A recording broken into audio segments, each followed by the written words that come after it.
ખ્રિસ્તમાં મારા વહાલા ભાઈઓ અને બહેનો, આજે ફરી એકવાર હું તમ દરેકનો ખ્રિસ્ત ઈસુમાં હૃદયપૂર્વક આવકારું છું. આજના સભાસાના પાઠમાં તમ દરેકનું હાર્દિક સ્વાગત છે. આજનો આપણો બીજા ત્રિમાસિકનો 5મો સાબાસારનો પાઠ છે. તે કહે છે કે બાઇબલનો અભ્યાસ કેવી રીતે કરવો છે. અને આજે આજના સાબાસાના પાઠમાં આપણે એ શીખવા માટે આવ્યા છે કે તેને આપણે કેવી રીતે કરીશું. ત્યારે આજના સભાસાના પાઠની અંદર ફરીવાર આપણી સાથે મહેમાનો જોડાઈ ગયા છે. હું ફરીવાર તેઓને વિનંતી કરીશ કે તેઓ પોતાની ઓળખાણ આપણને આપશે. દરેકને પ્રભુ ખ્રિસ્તની અંદર પ્રેમી સલામ. હું છું અલ્પેશ ગામિત અને આજનો મારો વિષય છે રવિવારનો પાઠ સમય અને સોમવારનો પાઠ એક સ્થળ. હું છું તમારી સાથે પાસ્ટર યુસુફ ગામિત. હું આજે મંગળવાર અને બુધવાર જેની અંદર કહે છે કે ઊંડો બાઇબલ અભ્યાસ અને તેનો બેવડો આશીર્વાદ. હું છું રમેશ વાઘમારે. આપ સર્વને પ્રેમી સલામ. મારો આજનો ગુરુવારનો જે વિષય છે તે છે એ કેટલું મધુર છે. હવે આપણે આજના સાબાસાના પાઠના સ્મૃતિ સૂત્રમાં જઈશું. આજના પાઠનું સ્મૃતિ સૂત્ર યશાયા તેનો 55મા અધ્યાયને પહેલી કલમ આપણને 11મી કલમ એ પ્રમાણે કહે છે. તે પ્રમાણે સારું વચન, મારું વચન જે મારા મુખમાંથી નીકળ્યું છે તે સફળ થશે. મેં જે ચાહ્યું તે કર્યા વિના અને જે હેતુથી મેં મોકલ્યું હતું તે હેતુ સફળ થયા વિના તે ફોકટ મારી પાસે પાછું વળશે નહીં. યશાયા 55:11. વહાલાઓ, આજનું જે આપણને સભાસન પાઠના વિશે એક ઘણો જ સમજવા માટે એક સારો સરળ એવો શબ્દ છે કે બાઇબલનો અભ્યાસ આપણે કેવી રીતના કરવો જોઈએ. કેમ કે આ એક ઘણી બધી ગહન બાબતો જે છે આપણે બાઇબલનો અભ્યાસ જ્યારે બીજા પુસ્તકોને જેવું કરીએ કે અલગ કરીએ, આપણે વિચાર કરીએ કે જે આપણી પાસે બાઇબલ જે છે તે આપણને કેવી રીતના મળ્યું છે. કદાચ આપણે બાળક હતા ત્યારે જ આપણને કહ્યું કે આપ્યું હશે, કોઈક વિશ્વાસે ભેટ આપ્યું, ક્યાંક આપણે પુખ્ત ઉંમરના થયા ત્યારે કોઈકે ભેટ આપ્યું, કે પછી એ આપણા લાંબા સમયથી આપણી પાસે બાઇબલ છે, કે પછી આ બુકને કે આ બાઇબલને આપણે પોતાના મૂલ્યથી આપણે ખરીદ્યું છે. અને ત્યાર પછી એ બાઇબલનું મૂલ્ય આપણા માટે શું છે? બીજી વસ્તુઓ જેટલું જ કિંમતી છે કે તેના કરતાં વિશેષ હજી કંઈક વધારે કિંમતી છે? અને એમના માટે આપણે શું માનીએ છીએ કે આ જે બાઇબલનું વચન છે તે આપણા માટે જીવંત છે અને કે પછી કેવું છે? એની સાથે આપણે એ પણ વિચાર કરીએ કે આપણે આ બાઇબલની સાથે સુસંગતમાં અભ્યાસ કરીને ચાલવા માટે શું કે ક્યારેક સંઘર્ષ કરીએ છીએ? અને એ બાઇબલના અભ્યાસ માટે શું આપણે વધુ દેવ નજીક જવા માટે કોશિશ કરીએ છીએ કે કેમ? અને એના માટે માર્ટિન લ્યુથર પોતાના જીવન વિશે બાઇબલ લઈને એ કહે છે કે બાઇબલ એ વર્ષની અંદર 2 વખત વાંચી નાખે છે. આખા બાઇબલને વર્ષમાં 2 વખતે વાંચી નાખે છે. અને એ જ્યારે વાંચે છે ત્યારે એ કહે છે કે જો બાઇબલ, એ પોતે એવું વિચાર કરે છે કે જો બાઇબલ એક જે ઘણું એક મોટું વૃક્ષ હોત તો દરેક બાઇબલના વચનો એક નાની નાની ડાળીઓ કે શાખાઓ હોત અને હું દરેક શાખાઓને અડકીને એ વિચાર કર્યો હોત કે દરેક શાખાઓમાં ખરેખર એક શું જાણવા જેવું છે, કે શું મળી શકે છે. માટે આજે આપણી પાસે આ દૈનિક જે આપણે વ્યસ્ત જીવનમાં છે છતાં પણ આપણે બાઇબલનો અભ્યાસ કરવા માટે મોટા ભાગના પુસ્તકો જેમ પાટિયા પર મૂક્યા હોય છે ત્યાં જ બાઇબલ પણ આપણે મૂકીએ છીએ. પરંતુ આપણે બંધ બેસતા એક વ્યક્તિ તરીકે આપણે એ બાઇબલનો અભ્યાસ સારો કરવા માટે એક વાસ્તવિક રીતે એક બાઇબલનો અભ્યાસ કેવી રીતે કરવો જોઈએ એ બાબત પર આપણે લક્ષ્ય રાખવાનું છે. અને આ અઠવાડિયે આપણે એ શીખવાના છે કે બંધ બેસતો યોગ્ય બાઇબલનો અભ્યાસ આપણે કેવી રીતે કરી શકીએ છીએ. તો આવો આપણી સાથે આજે મહેમાનો છે. હું તેને વિનંતી કરીશ કે તે આગળના અભ્યાસમાં આપણે જ્યાં દોરી જશે ત્યારે કઈ રીતે આપણે બાઇબલનો અભ્યાસ કેવી રીતે કરી શકીએ છીએ તે આજે આપણે તેઓ પાસેથી શીખીશું. આગળ જઈશું તો આપણને બાઇબલ અભ્યાસ કેવી રીતના કરવા માટે એક સમય પણ પસંદ કરવો પડશે. આપણે જોઈએ છીએ કે જ્યારે આપણે ક્યારેક છે કંઈક કામ હોય છે અને સવારે વહેલા ઉઠીએ છીએ ત્યારે આપણને ખબર પડે છે, મોબાઈલ કે અલાર્મ જોઈએ છે ત્યારે ખબર પડે છે કે ટાઈમ તો વધારે થઈ ગયો છે અને આપણને ખબર પડે છે કે ઉતાવળ કરવી પડશે અને આપણના પાસે થોડીક જ મિનિટો છે. ત્યારે આપણે છે એક સમય જોઈએ છે અને જલ્દીથી છે આપણે શરૂઆત કરીએ છીએ કે થોડીક અમથી ક્ષણો છે આપણે બાઇબલ અભ્યાસ કરવાનું શરૂ કરીએ છીએ, થોડીક નાની અમથી પ્રાર્થના કરીએ છીએ. એવી રીતના ક્યારેક છે આપણે ઉતાવળા બની જઈએ છીએ. એટલે કે જોઈએ છે કે આપણા આજે વ્યસ્ત જીવનની અંદર આપણા પાસે બાઇબલ અભ્યાસ માટે સમય નથી. એટલા માટે શાસ્ત્ર આપણને કહે છે કે આપણે થોડોક સમય છે પરમેશ્વરને આવવો પડશે. એ પરમેશ્વર માટે નથી, પરંતુ એ આપણા માટે છે. ક્યારેક છે આપણે એવી રીતના ઉતાવળ કરીએ છીએ વાંચવાની અંદર પણ. ત્યારે એલન જી વ્હાઇટના પુસ્તકની અંદર કહે છે કે શાસ્ત્રોના ઉતાવળા અભ્યાસ અને એના વાંચનથી થોડો ઓછો ફાયદો તો થાય છે, પરંતુ જ્યારે આખું બાઇબલ વાંચીએ છીએ છતાં પણ છે આ ઉતાવળ રીતે વાંચીએ છીએ, ઝડપથી વાંચીએ છીએ, તો આપણે છે એમાં રહેલી સુંદરતા અને એમાં રહેલા ઊંડા અને છુપાયેલા અર્થને સમજવા માટે નિષ્ફળ જઈએ છીએ વાલાઓ. ક્યારેક છે આપણે પણ એવું કરીએ છીએ, ઉતાવળે વચન તો વાંચી દઈએ છીએ, પરંતુ એના મર્મ સમજી શકતા નથી. એટલા માટે એલન જી વ્હાઇટ કહે છે કે આપણે સમય થોડોક લઈએ, એને શાંતિથી વાંચીએ. આપણે બાઇબલ છે એ પૂરું કરવાનું ધ્યાન ના આપીએ કે હું ઉત્પત્તિ વાંચીશ અને પ્રકટીકરણના પુસ્તક વાંચીને હું 1 મહિના કે 3 મહિના કે 1 વર્ષની અંદર એવી ડિસાઈડ કરીએ છીએ. એના બદલે આપણે થોડુંક પણ વચન વાંચીએ, પરંતુ એવી રીતના વાંચીએ કે એના મર્મ આપણે સમજીએ. એટલા માટે એલન જી વ્હાઇટ કહે છે કે કેટલાક મર્મ છે આપણે સમજવા માટે નિષ્ફળ જઈએ છીએ. બાઇબલ વાંચવું એ ખરેખર આપણા માટે આશીર્વાદ મળે છે વહાલો. એમાંથી ઘણા મર્મ શીખીને આપણા જીવનની અંદર આશીર્વાદો ઉમેરી શકીએ છીએ. એટલા માટે બાઇબલને ઝડપથી વાંચવું એટલે કે એમાંથી ઘણું બધું ચૂકી જવું.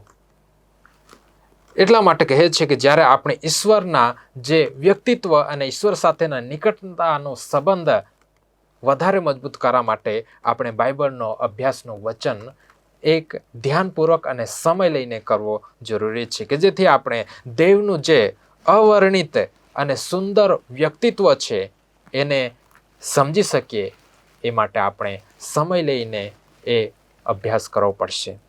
અને પ્રેરિતના કૃત્ય તેનો 17મા અધ્યાયની અંદર આપણે કેટલાક સૂચનો આપવામાં આવ્યા છે કે આપણે શું કરવું જોઈએ બાઇબલ અભ્યાસની અંદર. સમય માટે કહે છે કે યશાયા તેનો 29મો અધ્યાય અને 13મી કલમ પણ કહે છે કે દેવને તમારા હૃદયમાં તેમની ઈચ્છા રાખવા માટે કહો. કે જ્યારે બાઇબલ અભ્યાસ તરફ જઈએ છીએ ત્યારે પ્રથમ આપણું હૃદય છે પરમેશ્વરને સોંપી દઈએ કે જેથી એ આપણી સાથે વાતચીત કરવા માંગે છે એ આપણી સાથે કરી શકે. ત્યાર પછી જે કંઈ આપણે સમય નિર્ધારિત કર્યો છે એ પરમેશ્વરને સમર્પિત કરવાનું છે. પછી એમ ન કહી શકીએ કે આપણે છે હવે વ્યસ્ત છે અથવા તો હું ઉતાવળે કરું છું, પરંતુ જે સમય આપણે પસંદ કરીએ છીએ એ સગળો છે પ્રભુને સમર્પિત કરી દઈએ. ગીતશાસ્ત્ર તેનો 46મા અધ્યાય અને 10મી કલમ તમે વાંચી શકો છો. ત્યાં આપણે જે આપણું તન મન ધન છે એને સમર્પિત કરવા કહે છે. ત્યાર પછી જ્યારે પણ આપણને એ ન કરવું ગમે, એટલે કે બાઇબલ અભ્યાસ ન કરવું ગમે, ક્યારેક કંટાળો આવે, ત્યારે જ છે આપણે બાઇબલ અભ્યાસ કરીને પ્રભુ સાથે આપણો સમય વિતાવવાનો છે. આપણે ઘણા સમય જોઈશું કે બાઇબલ પણ ખોલીશું પરંતુ વાંચવાનું મન નહીં થશે. એ શૈતાન પ્રયત્ન કરે છે.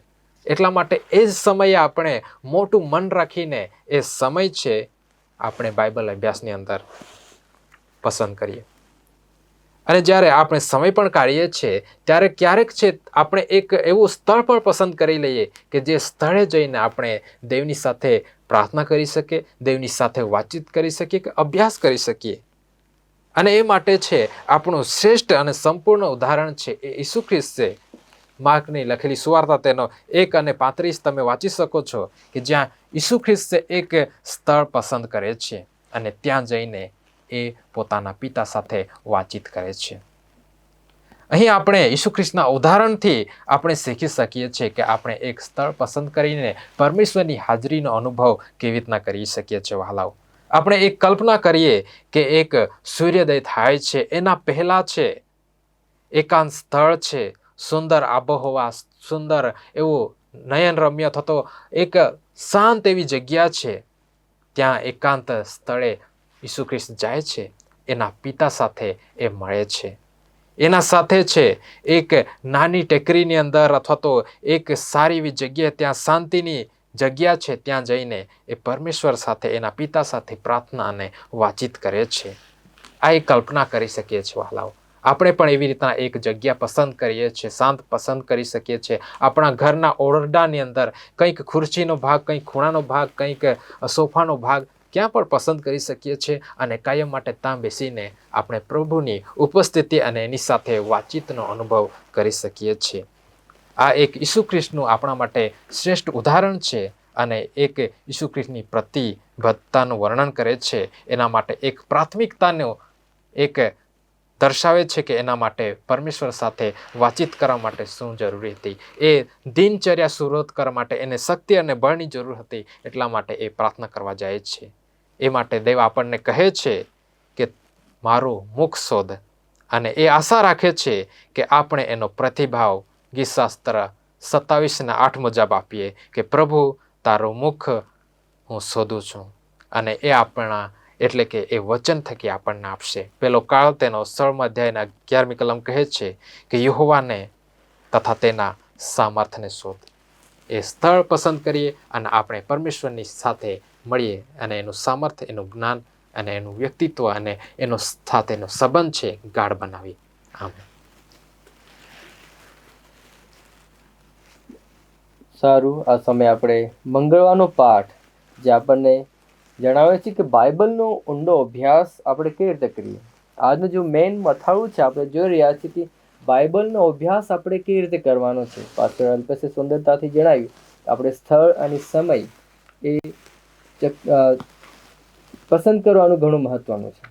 તો ઊંડો બાઇબલ અભ્યાસ આપણે કઈ રીતે કરીએ અને તેના બેવડો આશીર્વાદ આપણે કેવી રીતે પ્રાપ્ત કરી શકીએ છીએ. કેમ કે બાઇબલ જે છે એ આશીર્વાદોનો ભંડાર છે, અને એ જ વચનોનો જ્યારે આપણે અભ્યાસ કરીએ છીએ ત્યારે તેનો આપણે ઊંડો અભ્યાસ કઈ રીતે કરવાનો એ આપણે જોનાર છે. વહાલો, આજે એક મહત્વનો વિષય છે આપણા માટે. પરંતુ એક બાબત આપણે આગળ વધીએ એના પહેલાં કહેવા માગીશ કે ઘણા લોકોનું કહેવું છે કે બાઇબલને સમજવા માટે આપણે વિદ્વાન હોવું જરૂરી છે. પરંતુ સત્ય તો એ છે કે કોઈ પણ વ્યક્તિ બાઇબલનો અભ્યાસ ઊંડાણપૂર્વક જે છે એ સમજી શકે છે, જો આપણે તેને સાચી રીતિથી આપણે અભ્યાસ કરીએ તો. તો હાલો, પહેલી બાબત જે આપણે ધ્યાનમાં લેવાની છે અને એ પ્રમાણે આપણે બાઇબલનો અભ્યાસ કરવાનો છે. પહેલી બાબત છે કે આપણે પ્રાર્થનાથી બાઇબલનું અધ્યયન શરૂઆત કરીએ. પહેલી બાબત છે આપણે પ્રાર્થનાથી બાઇબલનો અભ્યાસ શરૂઆત કરીએ. તો પ્રાર્થના બહુ જરૂરી છે આપણા દરેકને માટે. જ્યારે જ્યારે આપણે બાઇબલ વાંચીએ છીએ એના પહેલાં, અથવા તો બાઇબલ વાંચન દરમિયાન, કે પછી બાઇબલના વાંચ્યા પછી આપણે બાઇબલનું અભ્યાસ કરીએ છીએ, ત્યારે પ્રાર્થના એ ઘણી જ મહત્વની બની જાય છે. એટલા માટે એલન જી વ્હાઇટ પણ આપણને કહે છે કે જ્યારે આપણે બાઇબલ વાંચવા માટે બેસીએ છીએ ત્યારે આપણે એકલા હોતા નથી. પવિત્ર આત્મા આપણને માર્ગદર્શક બનવા માટે આપણે આમંત્રિત કરીને આપણે પ્રાર્થના દ્વારા આમંત્રણ કરી શકીએ છીએ, જેથી કરીને જે વિપક્ષ જે આપણા જીવનની અંદર કે પછી બાઇબલ વાંચન દરમિયાન જે ખલેલ આપણને પહોંચે છે એ આપણને ના મળી શકે. અને પ્રાર્થના જો આપણે કરીએ છીએ, જો વેરી શૈતાન જે છે એ ભાગે છે. માટે વહાલો, આપણે પ્રાર્થના વિના બાઇબલનો ક્યારેય અભ્યાસ ના કરવો જોઈએ. પવિત્ર આત્મા જે છે આપણને એક મહત્વનું બાબત જે છે એ આપણને સમજાવે છે કે આપણે પ્રાર્થના થકી જ બાઇબલનો અભ્યાસ કરીએ, એને આપણને મદદ કરે છે અને આપણને સમજવા માટે સરળ બનાવે છે. તો વહાલો, જ્યારે જ્યારે આપણે બાઇબલ વાંચીએ, પ્રાર્થના કરીએ, કેમ કે જે પરમેશ્વરનું જે વચન છે એ જીવંત વચન છે, અને એ તેને સમજવા માટે આપણે પરમેશ્વરની મદદની જરૂર છે.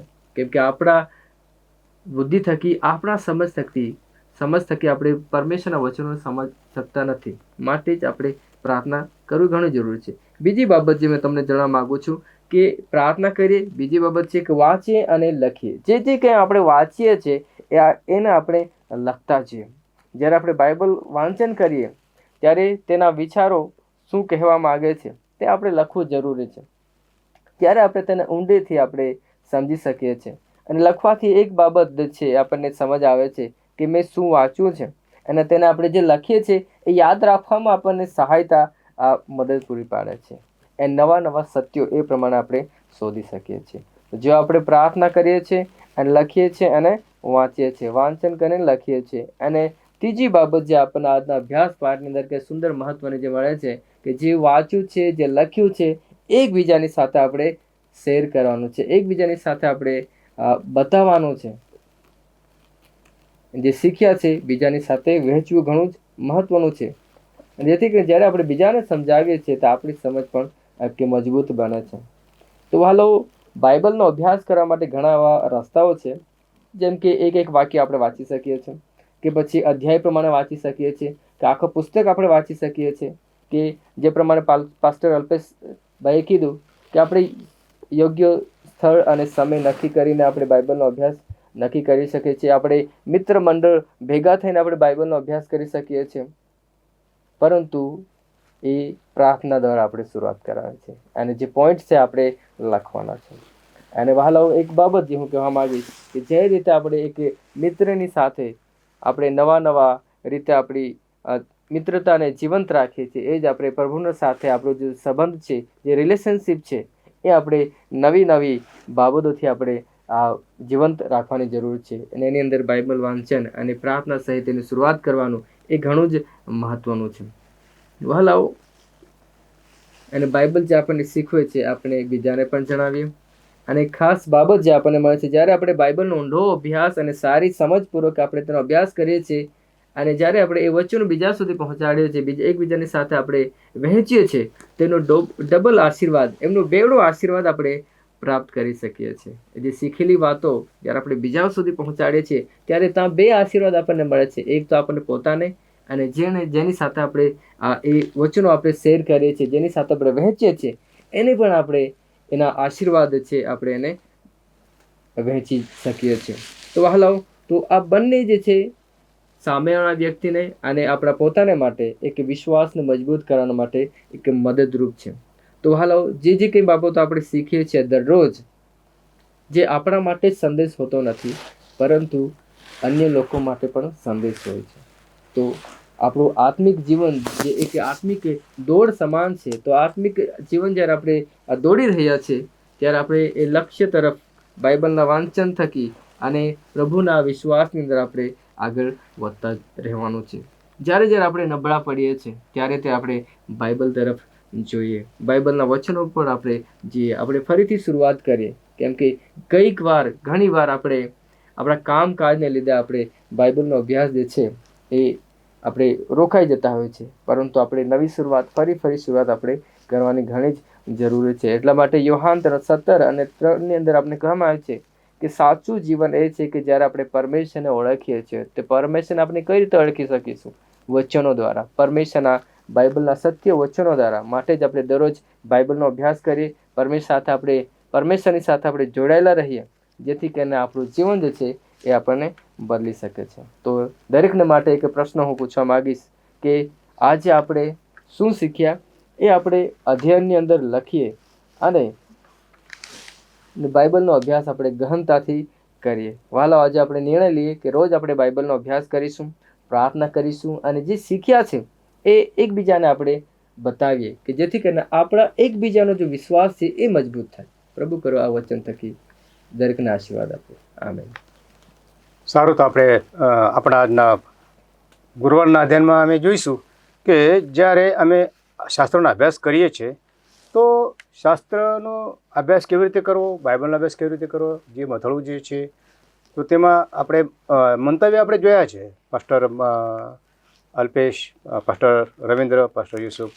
પાસ્ટર રવિન્દ્ર એમણે સરસ એક ઉદાહરણ આપણને આપ્યું છે કે જેમ માર્ટિન લુથર એમ કહે છે કે ત્યાં જો બાઇબલ એક મોટું શક્તિશાળી જો વૃક્ષ હોત અને તેના બધા શબ્દો એક નાની શાખા હોત અને હું ત્યાં હોત, તો હું એટલો શીખી જઈશ કે હું ત્યાં તેમને અડક્યો હોત, તે મને એનો એક અનુભવ મળશે. મને ફળનો મને એક અનુભવ મળશે કે દેવનું વચન જે છે ફળ, તેમાં એ ફળમાં બીજ છે, એ ફળમાં એ ઝાડમાં ફળ છે, એ ઝાડમાં બીજ છે, એ ઝાડમાં પાંદડા છે. દરેક વસ્તુને માર્ટિન લ્યુથર ચાહે છે કે હું તેને સ્પર્શ કર્યો હોત.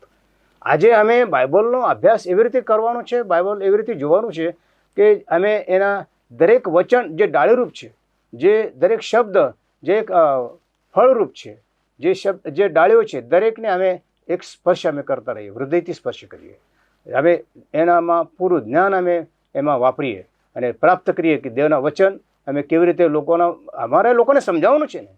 અમે બાઇબલનો અભ્યાસ કરીએ કે બાઇબલ કેવી રીતે જોઈએ. જ્યારે અમે પૂર્ણ બાઇબલ આપણને ખબર ના હોય તો આજે અમે અધૂરો રહીશું અને અમારામાં પછી ફળ ના આવે કે અમે જેમ કે શમરૂની સ્ત્રીએ જ્યારે પ્રભુના વચન સાંભળ્યું તરત જ એને શું કર્યું કે જે આ શમરૂના શહેરના લોકોને ત્યાં ખેંચી લાવી. એને અમારે શું જ્યારે અભ્યાસ કરીશું અમારા વિશે જે પ્રભુના વચનો જે છે કે અમને જે તારોનો જે મુગુટ આપણાને પહેરવાના છે તે ક્યારે પહેરાવશે પ્રભુ.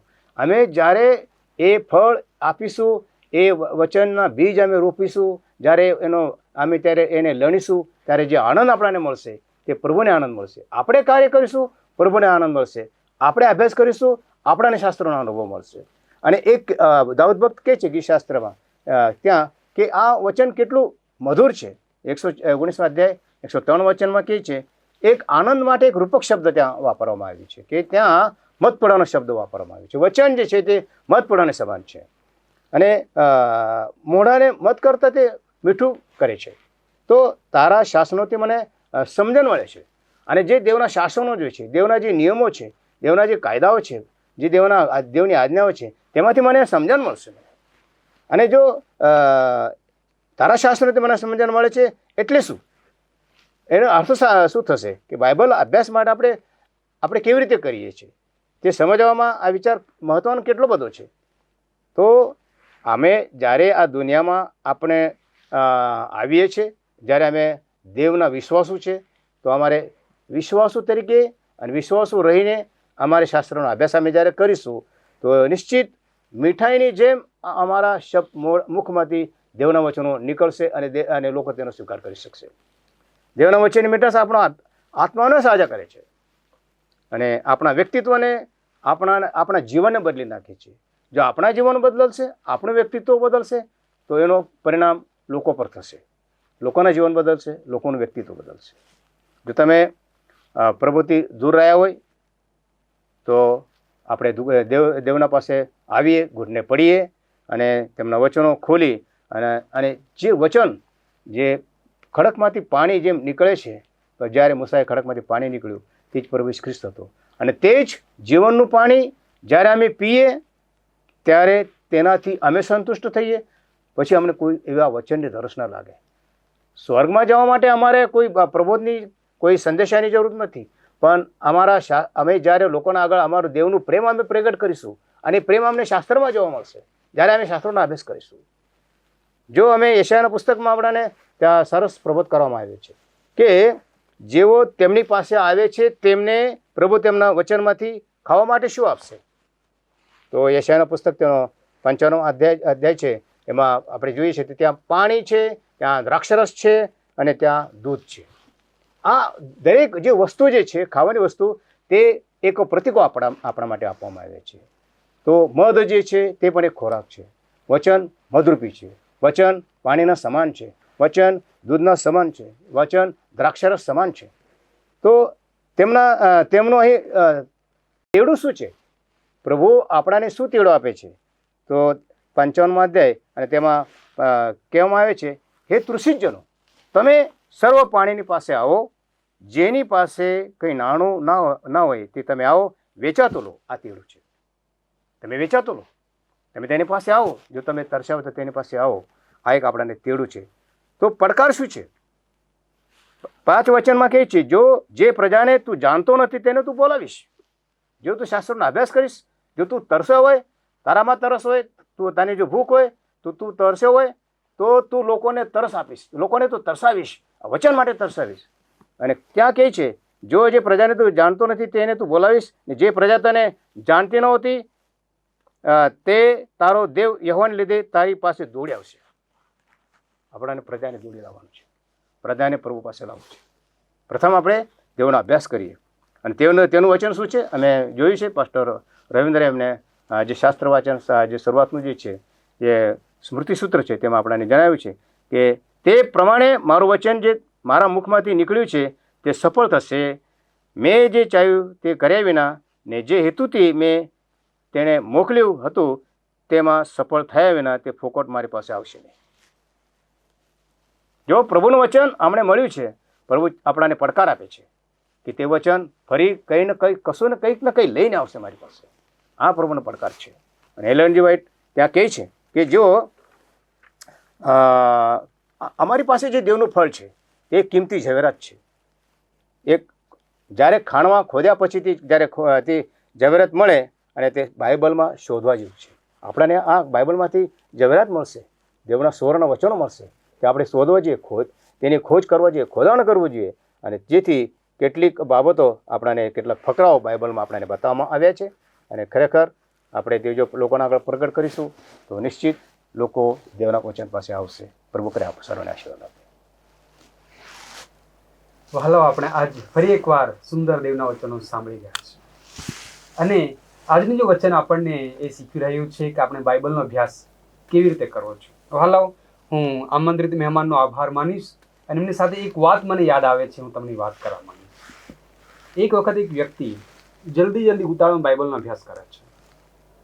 અને એણે બાઇબલનું પુસ્તકને ખોલ્યું તો એને એ વાંચવામાં આવ્યું કે યહૂદાએ ગળે ફાંસો ખાધો. એ તો ગભરાઈ ગયો, બાઇબલ બંધ કર્યું, ફરીથી એણે ખોલ્યું અને ફરી એને એ વચન જોવા મળે છે, તું પણ જઈને એમ જ કર. હજી ગભરાઈ ગયો, પાછું બંધ કર્યું અને ફરીથી ખોલે છે. ત્યારે ફરી જ્યાં નજર કરી ત્યાં વાંચવા મળે છે, જે તું કરવા ચાહે છે તે જલ્દી કર. અને ઘણો જ ગભરાઈ જાય છે અને બાઇબલના પુસ્તકને મૂકી દે છે કે આ વચન કહ્યું કેવું. વહાલાઓ, જ્યારે આપણે ઉતાવળે બાઇબલનો અભ્યાસ કરીએ છીએ તો આપણને એક જેનો ખરો અર્થ અને ખરો મર્મો છે એ નથી જાણવા મળતો. પણ આજે આપણે આપણા સેવકો પાસેથી, મહેમાનો પાસેથી ઘણું સુંદર વચન સાંભળી ગયા છે. ત્યારે જ્યારે તમે હવે આ બાઇબલના વચનને સાંભળ્યું છે, જોઈ રહ્યા છો, ત્યારે હું તમને ફરીવાર વિનંતી કરીશ કે તમે આ વિડીયોને જોઈ રહ્યા છો તો તમે આ વિડીયો લાઈક કરો, આ ચેનલને તમે સબસ્ક્રાઇબ કરો અને બેલ આઇકનને તમે દબાવો અને તમારા મિત્ર મંડળ સગાઓ છે તેઓને તમે શેર પણ કરો કે તે આ વચનનો લાભ લે અને તેઓ પણ ખ્રિસ્તમાં આશીષિત થાય. આવો આ સમય દરમિયાન હું તમને વિનંતી કરીશ, જો તમે કે વધુ જાણવા માટે અપેક્ષા કરો છો તો તમે કોમેન્ટ બોક્સમાં લખો. અને કદાચ તમે અમારી સાથે વધુ સંબંધ બાંધવા માંગો છો તો હું તમને વિનંતી કરીશ કે તમે લખો digitalwiu@gmail.com. એના પર તમે લખીને મોકલો, અમે તમારી સાથે સંપર્ક કરીશું. પ્રભુ તમને દરેકને આશીષિત કરશે. આવો આ સમય આપણે આજના સાબાસારના પાઠને પૂર્ણ કરીએ છીએ અને આવો આપણે પ્રાર્થનાથી એમને આપણે અંત લાવીશું. આપણા માટે પાસ્ટર ઈસુભાઈ છે, આપણને પ્રાર્થના કરવું. હે અમારા દયાળુ અને અનુગ્રહકારી પરમેશ્વર પિતા પ્રભુજી, અમે તમારા નામને પુષ્કળ આભાર માનીએ છીએ, ધન્યવાદ કરીએ છીએ. આજનો સુંદર અભ્યાસ પાઠ પિતા પ્રભુ તમે અમારા જીવનમાં આપ્યો પિતા પ્રભુજી. અને વિશેષ પિતા પ્રભુજી, આજે અમે શીખ્યા છીએ કે કઈ પ્રમાણે અમારે બાઇબલનો અભ્યાસ કરવો જોઈએ, અને જેથી કરીને અમે તમારો જે પવિત્ર શાસ્ત્રો જે છે, જે બેધારી તલવાર કરતાં તીક્ષ્ણ એવા વચનો છે, તેઓનું અમે ગહન અધ્યયન કરીએ, એના ઊંડા મર્મો અને ભેદ અમે જાણી શકીએ. પ્રભુ, અમે તમારા નામને આભાર માનીએ છીએ આજના આ સુંદર અભ્યાસ પાઠ માટે. તેમજ પિતા પ્રભુજી, આ જે વિડીયોને નિહાળી રહ્યા છે તમારા પસંદ કરેલા બાળકો, દરેકને પિતા પ્રભુજી તમે સહાયની મદદ કરો કે તમારા જે વચનો છે તેઓને અભ્યાસ કરે અને તમારા ઓર બી નજીક આવે અને તમારા નામની અંદર આગળ વધતા રહે. પ્રભુજી, આ ટૂંકી પ્રાર્થના ઉદ્ધાર કરતા પ્રભુ ઈસુ મસીહના નામમાં માગું છું. આમીન. વહાલો, આ સમય દરમિયાન આપણે આજના આ સવાસાના પાઠથી આપણે રજા લઈશું અને આપણે સવાસાના પાઠને પૂરો કરીએ છીએ. આવતા અઠવાડિયે આપણે એક બીજા વિષયની સાથે પાછા મળીશું અને એમની સાથે આપણે નવા શિક્ષણમાં ફરીથી જોડાઈશું. ત્યાં સુધી પ્રભુ તમ દરેકને તેની કૃપા, તેની દયા અને તેના સામર્થ્યમાં સુરક્ષિત અને આશીર્વાદ રાખશે.